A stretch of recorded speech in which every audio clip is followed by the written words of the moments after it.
Bonjour tout le monde, c'est Lucie John. Aujourd'hui, nouveau tutoriel sur le C++. Alors, je m'excuse, hein, j'ai pas fait beaucoup de tutoriels ces derniers temps. Bon, je vais essayer de retrouver un nouveau rythme. Donc, aujourd'hui, je vais vous parler de comment lire et écrire dans un fichier. C'est-à-dire, par exemple, à sauvegarder des paramètres de votre programme. Enfin, disons que si vous regardez ce tutoriel, vous avez une petite idée de pourquoi vous voulez lire et écrire dans un fichier. Alors, j'ai créé un nouveau projet dans CodeBlocks, donc en console, en C++. Voilà, j'arrive là-dessus. J'ai déjà supprimé la ligne Hello World là. Donc, pour lire et écrire dans un fichier, on va utiliser la bibliothèque fstream. Donc, je vais mettre include qui correspond.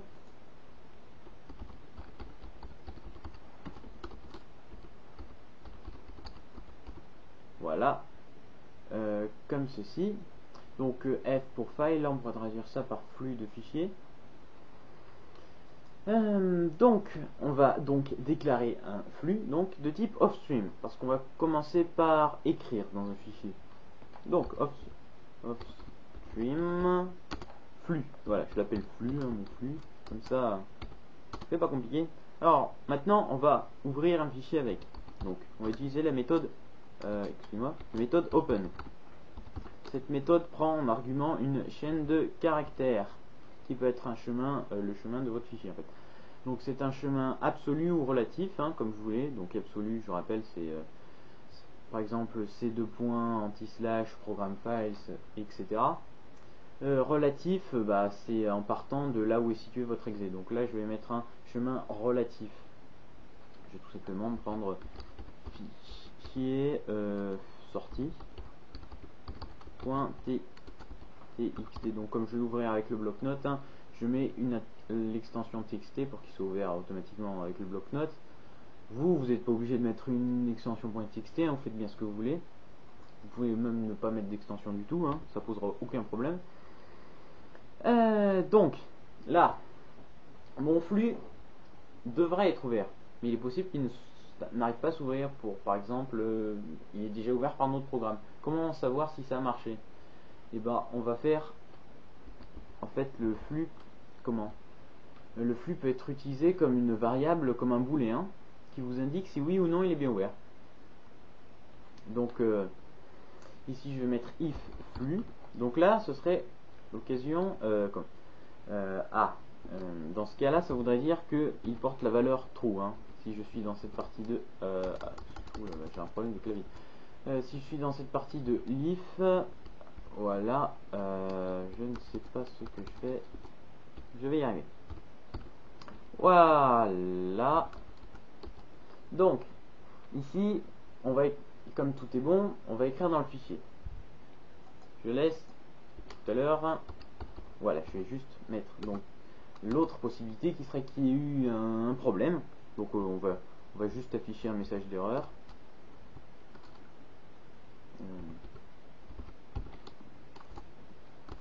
Je dis tout le temps que ça met le deuxième accolade. Bon, alors je vais faire cout.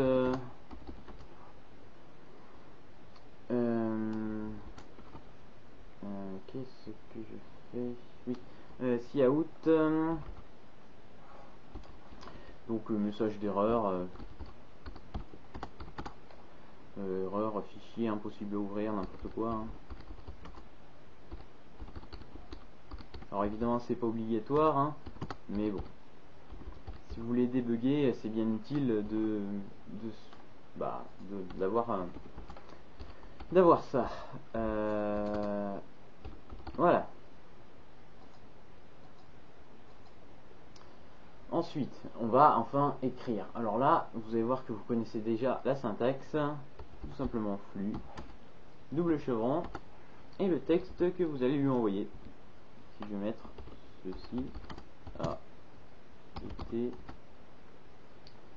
écrit par un programme en C++.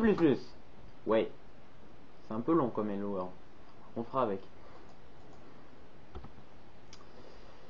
Donc je vais le lancer, enfin le compiler d'abord, et le lancer.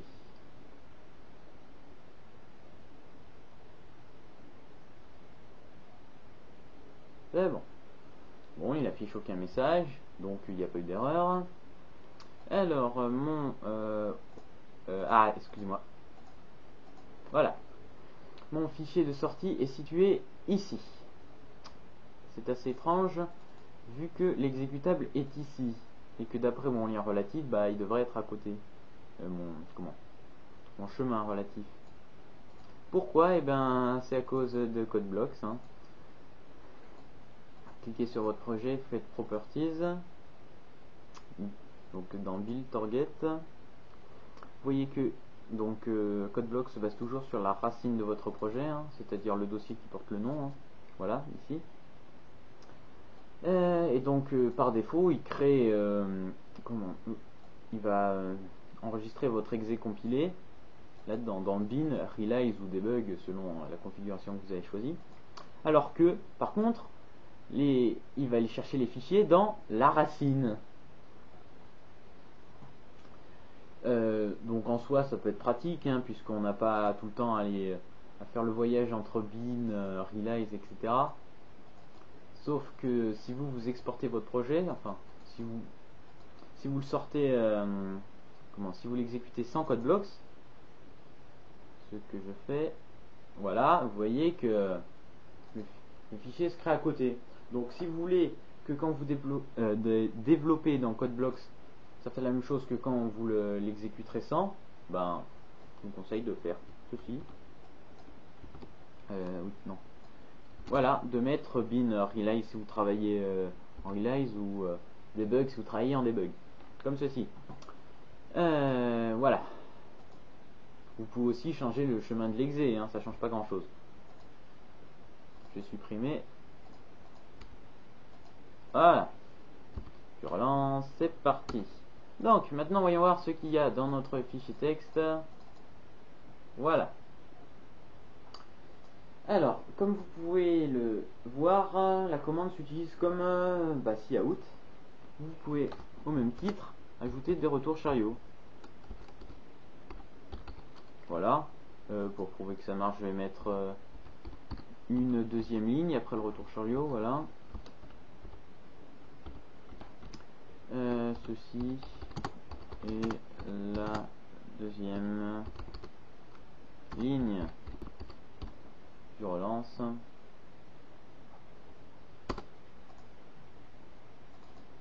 Voilà. C'est ok. Bon. Vous pouvez voir que à la base on n'avait pas de fichier texte et qu'il a été créé tout seul. En fait, il y a plusieurs. C'est-à-dire que si vous s'il n'y a rien, s'il ne trouve pas de fichier au même nom, il crée un fichier vide pour ouvrir le flux. Par contre, si vous avez déjà quelque chose dans le fichier texte, là ça peut être problématique parce que je vais vous montrer tout de suite ce qui se passe s'il existe déjà un fichier mais qu'on a déjà quelque chose dedans.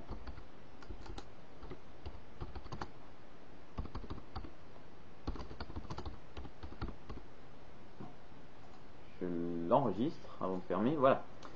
Je relance, et ben vous allez voir le problème. Hein. Et ma ligne qui était avant a totalement disparu. C'est parce que par défaut, un flux d'écriture est ouvert, de façon à écraser le fichier qui existait déjà. Alors pour remédier à ceci, si ça vous pose problème, hein, il est possible que vous vouliez vraiment écraser, donc dans ce cas-là vous gardez la méthode qu'on avait. Donc on met en deuxième argument à la méthode open iOS app pour append, ce qui veut dire écrire à la suite en gros.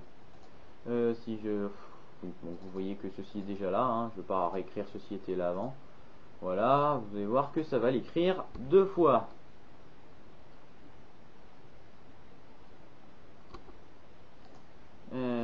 Voilà. Alors évidemment, il n'y a pas eu de retour. Je vais pas demander de faire un retour à la ligne, du coup, il n'y en a pas. Voilà, pour bien voir que ça a été écrit deux fois, je fais ceci. On s'en fout d'enregistrer. Donc comme vous pouvez le voir, hein, si vous ouvrez donc de façon à ne pas écraser le fichier, ça ne met pas de retour à la ligne tout seul. Donc la plupart du temps, c'est pratique hein, de mettre ceci. à la première fois qu'on écrit, on met un retour à la ligne tout d'abord. Bon, je vais pas le relancer, hein, vous avez compris. Maintenant, passons à l'ouverture d'un flux en lecture. Donc on va créer un fichier à ouvrir, c'est mieux. Alors, fichier entrée. Voilà. Je vais mettre 2 mots. Enfin 3, mais 2 lignes. Voilà, je déborde d'imagination aujourd'hui. Donc, je vais copier le nom de mon fichier, voilà.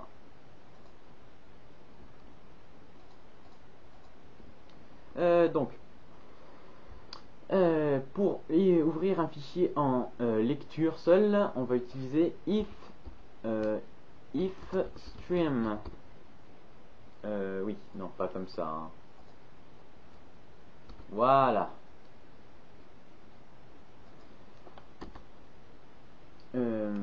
Donc, je vais lui donner le nom flux. Et donc, on va réutiliser la même méthode open. Puis, j'utilise exactement de la même manière. Donc, je vais mettre ceci dedans. Voilà, le nom que j'avais copié tout à l'heure. Pour pas faire de faute. Donc la méthode pour vérifier s'il a bien été ouvert, c'est la même que pour Offstream, je vais pas vous le faire. Hein. Ensuite, maintenant, lisons le fichier. Il y a 3 méthodes de récupérer ce qu'il y a dans le fichier. Ligne par ligne, mot par mot et caractère par caractère. C'est 3 techniques un peu différentes. On va commencer ligne par ligne. Je vais récupérer la première ligne, pour ça c'est très simple. On utilise la fonction getLine qui prend 2 arguments. Premièrement, votre flux à utiliser. Et en deuxième argument, une string dans laquelle stocker le résultat. Donc je vais l'appeler ligne et je vais la déclarer. Voilà. Évidemment, j'ai besoin de faire l'include correspondant.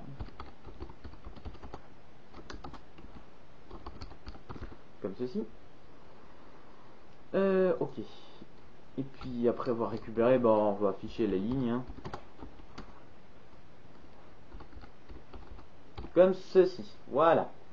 Donc là, on devrait voir s'afficher le début du texte. Voilà.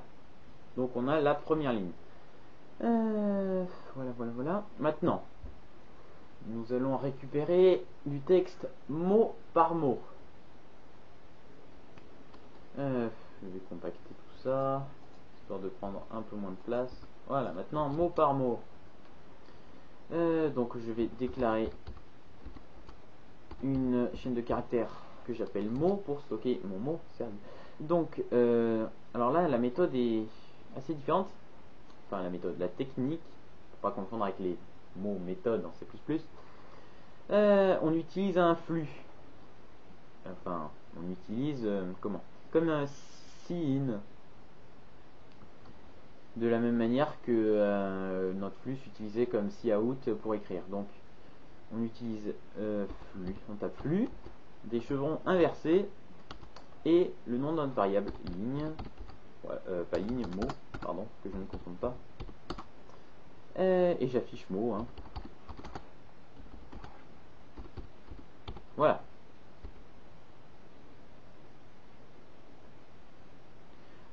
Oui, bon, j'ai bonjour. Je vais juste mettre un petit retour à la ligne à chaque fois. Histoire de bien séparer les différentes techniques d'affichage. Voilà, bonjour. La première fois, la deuxième fois, on récupère seulement le premier mot. Où est-ce qui est mon fichier? Voilà. Donc pour rappeler, hein, c'est bonjour, au revoir. Et enfin, on va récupérer caractère par caractère. Et c'est encore une technique différente. Puisque, donc d'abord, je vais faire char lettre, je vais l'appeler. Pour stocker notre lettre. Voilà. Alors c'est une méthode de notre flux. Donc la méthode s'appelle get. et elle prend en argument la variable dans laquelle vous stockez votre lettre. Donc, comme ceci. Et encore une fois, j'affiche ma lettre.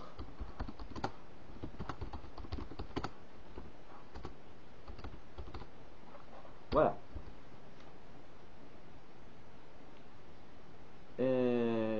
Ouais. Alors. Oui, on voit rien parce que la lettre que je veux afficher, c'est un espace.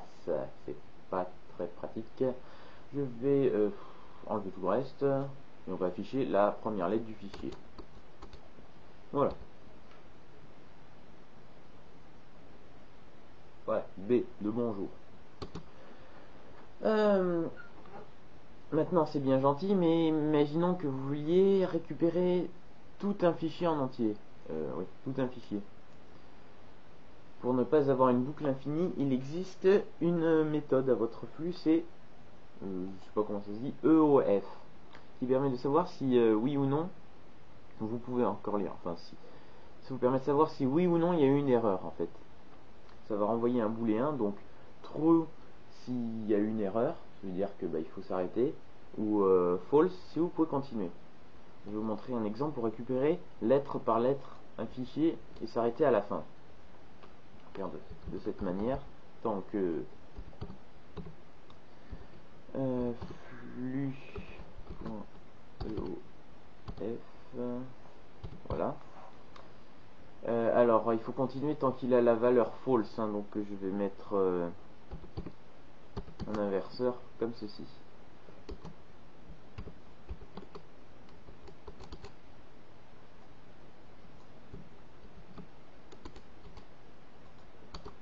Voilà, je recopie ce que j'avais déjà mis. Voilà.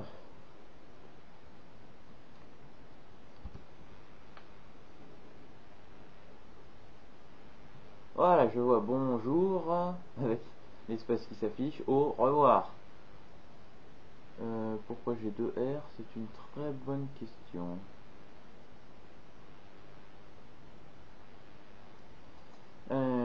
Oui, c'est parce que comment dire, il vous renvoie la valeur false pas quand vous êtes à la quand vous êtes arrivé, quand vous avez lu la dernière lettre. C'est quand, après avoir lu la dernière lettre, vous avancez encore. Et donc ce sera à savoir de ne pas afficher la dernière lettre. Hein. Ensuite, maintenant, vous avez vu que avec quand on lit du texte ou quand on en écrit d'ailleurs, on avance dans le fichier. Ce qui fait que par exemple si on lance deux fois la méthode get, on va voir deux lettres à la suite. Alors je vais vous apprendre à vous déplacer dans le fichier. Donc pour se déplacer, on va utiliser la méthode la fonction seek. Seek c'est pour se déplacer et G ce sera donc seek G de cette manière, ce sera pour se déplacer dans un flux en lecture et seek P ce sera pour se déplacer en flux en écriture. Donc aujourd'hui je vous apprendre le flux en lecture, voilà.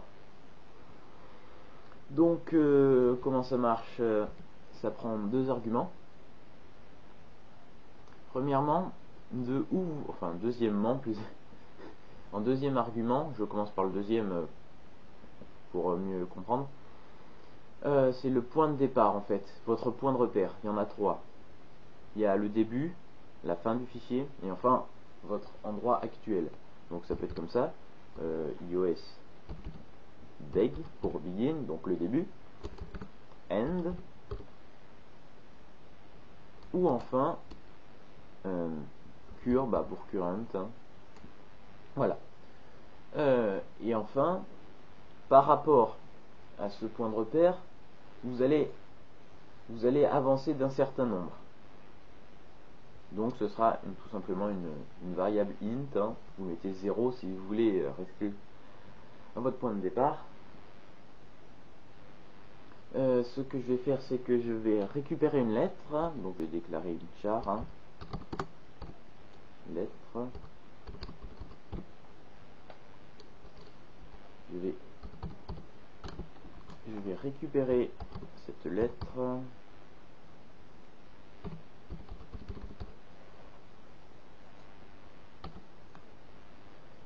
Voilà, comme ceci.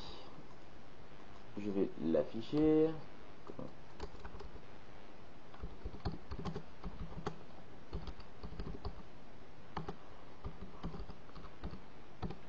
Et oui, NPL. Voilà. Après, je vais l'afficher. Comment je vais me décaler de, je sais pas, 2 lettres. Voilà. Je vais sauter 2 lettres. Je vais refaire la même chose.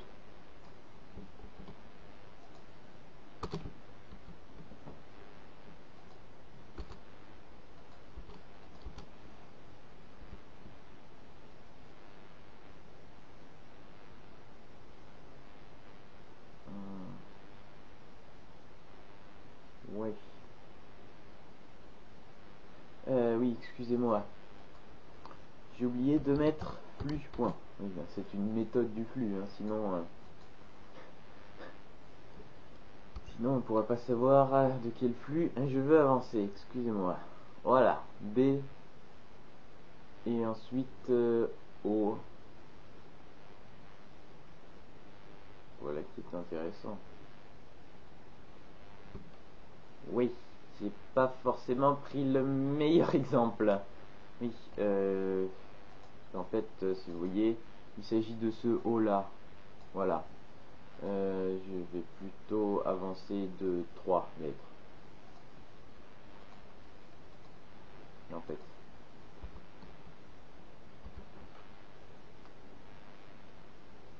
Voilà, B et U. Donc, alors, il faut toujours penser qu'après avoir lu votre lettre, vous avez déjà avancé de 1. Donc, en fait, quand je tape ça, ma deuxième lettre est récupérée après avoir avancé de 4. Donc, voilà, hein, parce que faut voir que après notre get, on se retrouve ici. Donc, j'avance de 3. Et ensuite, oui, mon exemple est nul. Donc vous voyez que le U récupéré, c'est celui-ci. Voilà.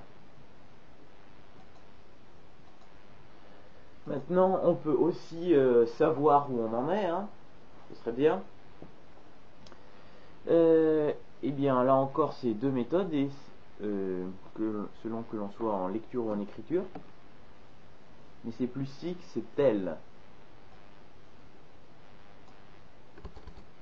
Donc c'est comme ça que ça s'utilise, hein.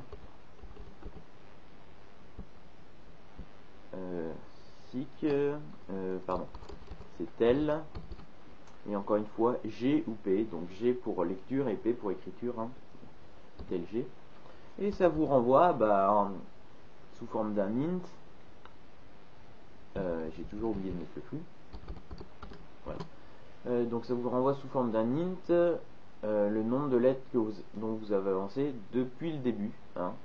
Il ne vous renverra pas de point de repère comme le big, le end et le current. Donc comme ceci, faut que je déclare une int, hein, pour récupérer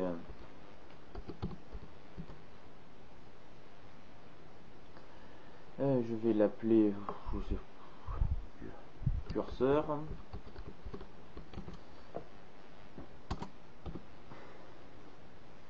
Je vais récupérer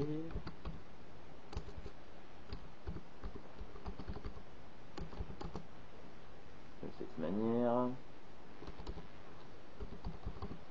Et je vais reprendre ma lettre, hein, ou un mot, tiens, une ligne.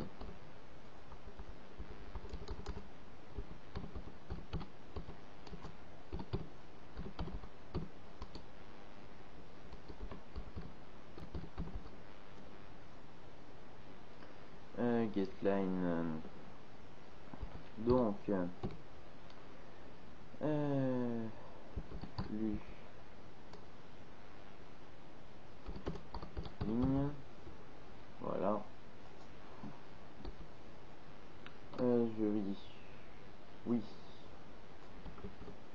je vais récupérer après avoir fait getLine.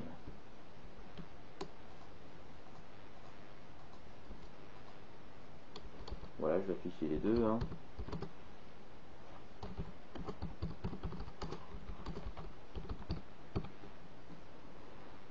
Et enfin, allez,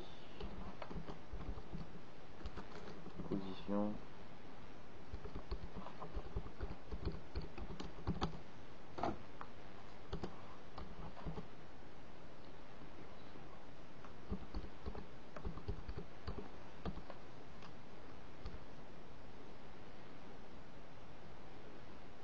Voilà, la position est à 9.